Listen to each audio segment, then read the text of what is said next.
Hello JEE aspirants बच्चों, academic planning series में एक और वीडियो में आपके सामने लेकर आया हूं।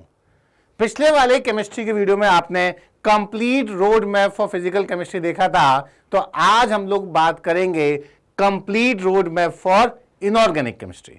तो इनऑर्गेनिक केमिस्ट्री में हमारे सिलेबस में क्या क्या है? अगर हम क्लास 11 के चैप्टर्स की बात करें तो पीरियोडिक टेबल, केमिकल बॉन्डिंग। हालांकि कुछ चैप्टर्स और भी थे पहले एनसीईआरटी में, जेईई मेन के सिलेबस में, पर अब केवल वो जेईई एडवांस के सिलेबस का पार्ट है, जैसे hydrogen and it's compounds, S block elements, environmental chemistry और पी ब्लॉक का ग्रुप 13-14। हालांकि ये जो येलो से मार्क्ड है चैप्टर्स, ये अब जेईई मेन के सिलेबस का पार्ट भी नहीं है, क्लास 11 एनसीईआरटी का पार्ट भी नहीं है, पर जेईई एडवांस के सिलेबस का पार्ट अभी भी है।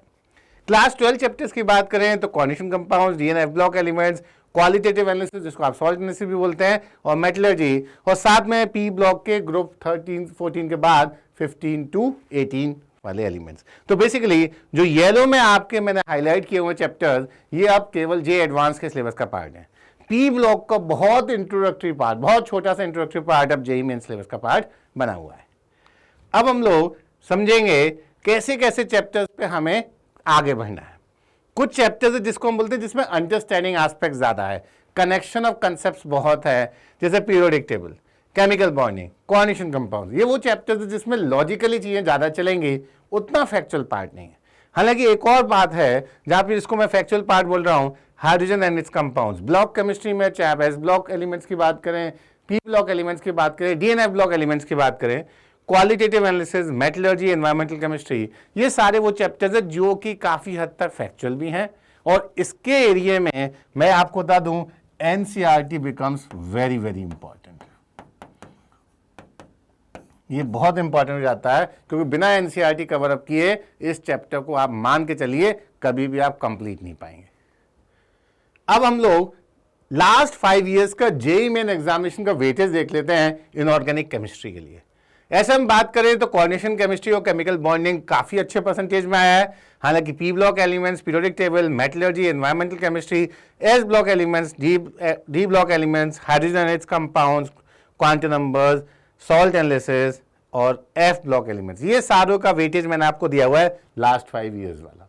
तो एक बात पक्की हो गई कि जो बच्चा कोऑर्डिनेशन केमिस्ट्री और केमिकल बॉन्डिंग करके जा रहा है, उसने काफी हद तक तो पेपर यहीं से कवर कर दिया। ब्लॉक केमिस्ट्री करने के बाद तो मैं मानता हूं कि आपने काफी हद तक काम कर लिया, but still if you want to be one of the toppers, तो आपको ये सारा कुछ करना पड़ेगा। ये वेटेज आपको पता है हम लोग क्यों बताते हैं? वेटेज हम लोग इसलिए बताते हैं कि आप लोगों को समझ में आ जाए कि प्रायोरिटाइज कैसे करनी है अपनी चीजें। ठीक है, ज्यादा मार्क्स लाने तो किस चैप्टर्स पे ज्यादा हमें अहमियत देनी है। ये है जेईई एडवांस एग्जामिनेशन का लास्ट 5 इयर्स का पूरा मैप। तो हम देखिए क्या क्या weightage chemical bonding, coordination compounds ने यहां पर भी अपनी प्रायोरिटी पहले ही रखी हुई है। इसके अलावा P block elements, metallurgy, salt analysis, D block elements, S block elements, periodic table, कुछ हद तक हाइड्रोजन एंड इट्स कंपाउंड्स। तो यहां पर आप देख सकते हैं लास्ट 5 इयर्स में क्या ट्रेंड रहा है जेईई एडवांस एग्जामिनेशन में इन सभी चैप्टर्स को लेके। स्ट्रेटेजी देखिए, एक बात पक्की है, this is one of the easiest part where you can score high in JEE. जी हां, अगर मैं बोलूं कंप्लीट केमिस्ट्री की बात करूं तो भी मैं बोलूंगा inorganic is the easiest part. In fact physics, chemistry, maths तीनों को अक्रॉस लेके भी चलूं तो भी मैं कहूंगा इनऑर्गेनिक केमिस्ट्री ही ऐसा पोर्शन है जहां पे आसानी से अच्छा स्कोर कर सकते हैं आप जेईई में। पहली बात, यू शुड स्टार्ट अर्ली। दूसरी बात, इनऑर्गेनिक केमिस्ट्री ऐसी चीज है that is you are reading like it as a story book. जैसे मैंने बोला ब्लॉक केमिस्ट्री, तो ब्लॉक केमिस्ट्री अगर हम स्टोरी बुक टाइप पढ़ें 1 बार, 2 बार, 3 बार, तो मैं आपको बता रहा हूं उससे फ्रेंडलीनेस, उससे फेमिलियरिटी बहुत बन जाती है। Visualising it in mind, you will soon become friendly with inorganic chemistry. Start with easy questions, जिससे कि आपका कॉन्फिडेंस लेवल धीरे धीरे बिल्डअप हो जाएगा। Questions are less time consuming. जी हाँ, इनऑर्गेनिक केमिस्ट्री सबसे खास बात यही है कि यहां पे क्वेश्चंस लेस टाइम कंज्यूमिंग है। मैंने बोला था ना, it is the easiest part two score high in JEE examination. In fact inorganic chemistry आपने ठीक से कर ली, स्कोर भी मिल जाएगा अच्छा, साथ में वो एक्स्ट्रा टाइम का advantage rest of the paper के लिए भी आपको देगा। कितना ज्यादा अच्छी बात है inorganic chemistry. Focus on lecture and NCERT, तो जहां से भी जैसे भी पढ़ रहे हैं आप उस लेक्चर पे, उसके लेक्चर नोट्स पे फोकस करिए। जहां तक एनसीईआरटी की बात है, तो एनसीईआरटी जब भी पढ़ी जाती है, मैं हमेशा बच्चों से कहता हूं हाईलाइटर यूज किया करिए। जैसे फॉर एग्जाम्पल कुछ फैक्चुअल बात है तो पिंक कलर से आपने हाईलाइट कर दिया, कुछ फॉर्मूले बेस्ड चीजें हैं तो आपने येलो कलर से कर ली, कुछ कंसेप्चुअल बेस्ड है वो आपने ग्रीन कलर यूज कर लिया। तो आपको हमेशा पता रहेगा कि रिवीजन करते वक्त आपको कहां पे कैसे एम्फेसाइज करना है। मान लीजिए लास्ट मोमेंट रिवीजन करना है तो मैं कहूंगा आप फॉर्मूले और पिंक यानी फैक्चुअल बात पे ही रिवाइज करके आगे चल सकते हैं कम टाइम में।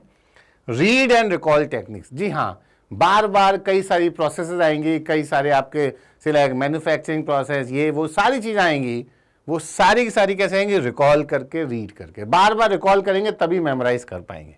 PYQs, जैसे कि बताया जाता है हर एग्जामिनेशन का सबसे अच्छा गाइड होता है उसके प्रीवियस क्वेश्चंस। तो मैं ये बोलूंगा जेईई मेन, जेईई एडवांस के PYQs करने हैं, साथ में बिट्स वगैरह के और अच्छे एग्जामिनेशंस के भी आपको करने हैं। कैसे करेंगे, पहले तो इसको टॉपिक वाइज करेंगे। मान लीजिए मैंने कुछ टॉपिक पढ़ा, उसके PYQs करके देख लिया, मुझे समझ में आ जाएगा I am going in the right direction. Chapter wise करेंगे तो पूरा चैप्टर वाइज करने का अच्छा कोई तरीका नहीं। एक और खास बात, न्यू और अपडेटेड क्वेश्चंस को आपको बार बार करना चाहिए, क्योंकि कई बार क्या होगा, आपने एग्जामिनेशन प्रिपरेशन की क्लास 11th में, आप उसी दौरान कुछ नए एग्जामिनेशन हो गए जेईई मेन, जेईई एडवांस के, फिर आप न्यू और अपडेटेड क्वेश्चंस को वापस से करेंगे। इसके अलावा मैं कहूंगा डिटेल सोल्यूशन करिएगा। ऐसा नहीं कि बस पढ़ा मैं ये मुझे आता है, नहीं नहीं। जैसे फॉर एग्जांपल मैं कोऑर्डिनेशन केमिस्ट्री की बात करूं तो वहां पर VBT क्वेश्चंस होंगे तो आपको प्रॉपर लिख के करने चाहिए। अगर मैं केमिकल बॉन्डिंग की बात करूं तो वहां पे कई सारे स्ट्रक्चर्स होते हैं जो आपको प्रॉपर बनाने चाहिए, तभी मैं मानूंगा कि आप सच में उसको डिटेल तरीके से कर रहे हैं। And I am telling you, if you want to go for speed and accuracy, this is a must. Detail solution is a must for speed and accuracy. Problem practice, जी हाँ, प्रॉब्लम प्रैक्टिस करना सबसे important है। Single correct type, multi correct type, match the column, paragraph base, integer type, ये सारे के सारे आपको पता है हमारे JEE main, JEE advance pattern को कवर करते हैं। ये आपको अच्छे से करना है। चाहे तो आप केवल स्टार्ट कर सकते हैं सिंगल करेक्ट वाले ऑप्शन से। एक बार आपको कॉन्फिडेंस बिल्डअप हो जाता है उस चैप्टर में तो आप एक एक करके सारे टाइप्स ऑफ क्वेश्चंस करते जाइए।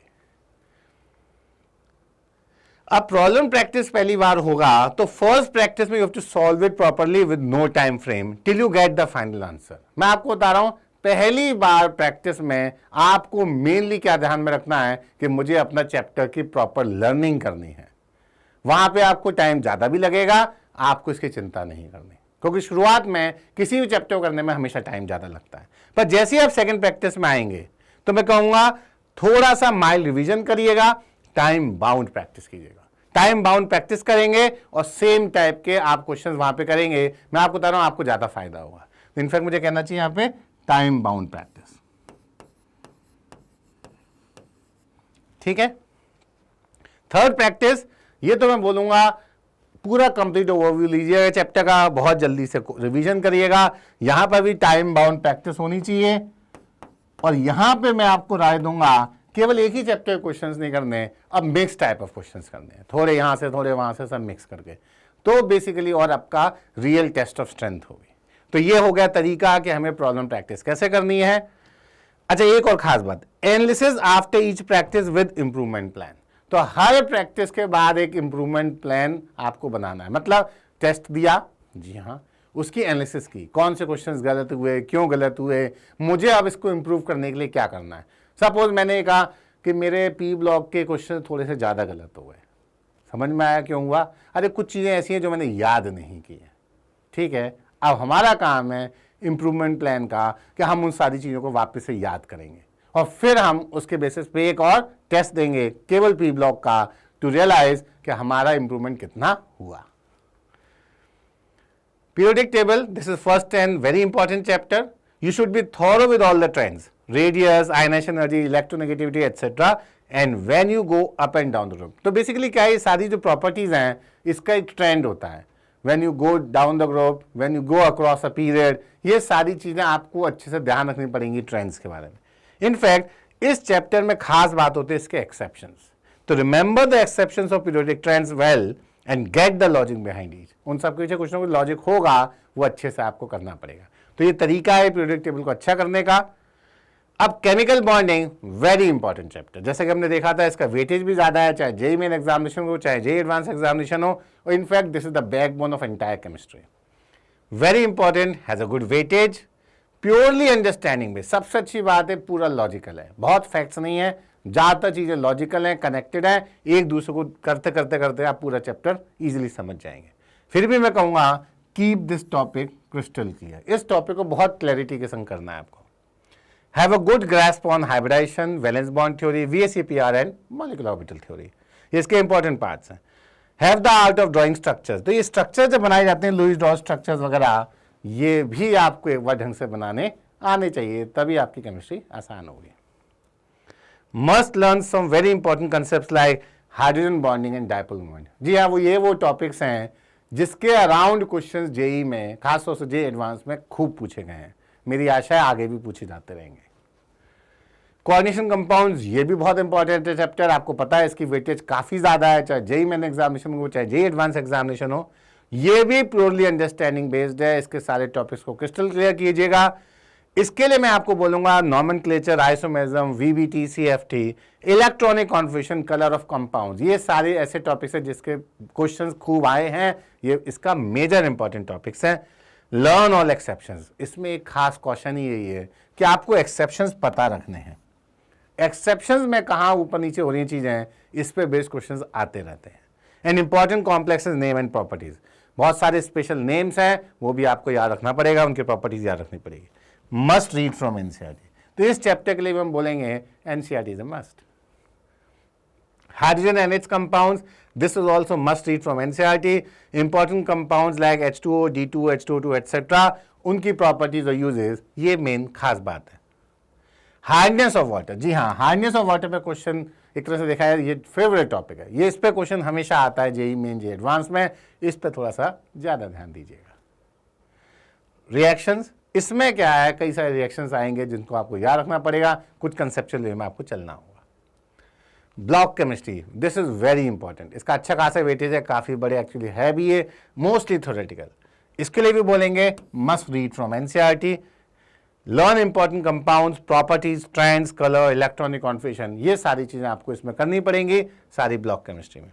ऑक्सी एसिड्स और उनके स्ट्रक्चर्स, जी हाँ, लेंथेनाइड कॉन्ट्रैक्शन, एक्टिनाइड कॉन्ट्रैक्शन, ये सारी इंपॉर्टेंट पार्ट है ब्लॉक केमिस्ट्री का।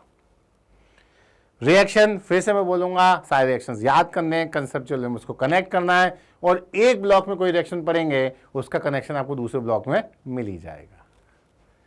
क्वालिटेटिव एनालिसिस काफी थ्योरेटिकल है, इनफैक्ट देखा जाए तो आप लैब वगैरह में जाएंगे तो वहां पर आपको अच्छे से करेंगे तो और आसानी होगी। फिर भी एनसीईआरटी का एक मैनुअल है, वो जरूर अच्छे से पढ़िएगा, क्योंकि वहीं से सारे कंसेप्ट पे क्वेश्चन जो हैं वो सीधे आपको जेई में मिलेंगे। जो लैब नहीं जा रहे उनके लिए भी ये टॉपिक आसान हो जाएगा with NCERT manual. Just remember all test and colour changes as many as mentioned in the syllabus. तो सिलेबस के हिसाब से इसमें आप चलेंगे, जो जो सिलेबस में दिया है एक एक को बहुत अच्छे से कवर अप करिएगा, क्वेश्चन हमेशा उसके अराउंड ही आएंगे। रीड इट अगेन अगेन, क्योंकि आपको पता है थोड़ा सा थ्योरेटिकल है, ज्यादा याद करने वाली चीजें हैं। Revision of this topic once in a week is very important, क्योंकि आपके काफी सारे डिफिकल्ट सारी चीजें हैं, नेम्स ये वो, तो वो थोड़ा सा कई बार रिमेंबर करना मुश्किल हो जाता है। Metallurgy mostly theoretical, again must read from NCERT. इसमें ओज, extraction details, reactions, individual select metals की मेटलर्जी, ये इंपॉर्टेंट है। Ellingham diagram, again I will say read it again again. Revision इसका भी हफ्ते में एक बार करेंगे, चीजें वैसे याद हो जाएंगी। एनवायरमेंटल केमिस्ट्री काफी थ्योरेटिकल है, छोटा सा चैप्टर है, ये तो इनफैक्ट काफी ज्यादा जनरल नॉलेज वाला चैप्टर है। इसके अंदर भी आप एनसीईआरटी के थ्रू जाएंगे, बहुत अच्छा रहेगा। शॉर्ट नोट्स बनाइए इसके, और यहीं पे मैं आपको बोलूंगा कि आपका रोड मैप हमने कंप्लीट किया है इनऑर्गेनिक केमिस्ट्री के लिए। जल्दी लेकर आएंगे एक और वीडियो जिसमें हम बताएंगे आपको complete road map for organic chemistry. Till then take care, bye bye, best of luck.